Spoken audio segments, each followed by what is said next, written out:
Good morning mga bossing. Sasagutin ko lang yung tanong ng ating mga followers kung ano-ano daw ba yung mga battery na pwede sa ating small solar setup. Ang sagot sa tanong ay pwede po ang mga battery na 12 volts battery. Pwede po yung mga battery nyo ng sasakyan, battery ng e-bike, battery ng mga pang solar.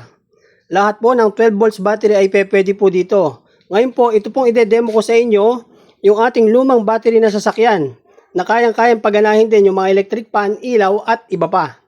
Ngayon, as of now, alas 7 po ng umaga, pinakita ko lang po yung ating routine, daily routine po. Nagsasaing po tayo sa ating rice cooker.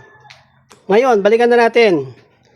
Ide-demo ko po sa inyo kung paano ba paganahin itong ating small solar setup. Lahat-lahat po ay pwedeng matutunan po ito. Sindihan nyo lang po dito sa battery para gumana yung inverter at yung ating solar panel. Pero ito po, wala po siyang solar ngayon. Battery lang ang gumagana. Kasi po, pwede nyo dalhin kahit saan itong ating portable small solar setup. At sindihan nyo rin po itong ating outlet.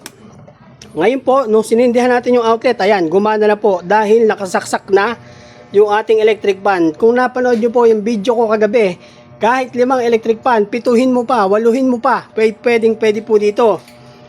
Basta wag nyo lang sasagarin yung ating 1,000 watts. Pero marirecommend ko po sa inyo ay 500 watts lang ang gamitin nyo o 400 para mas tumagal po yung buhay ng ating inverter. Tumagal siya ng 10 taon.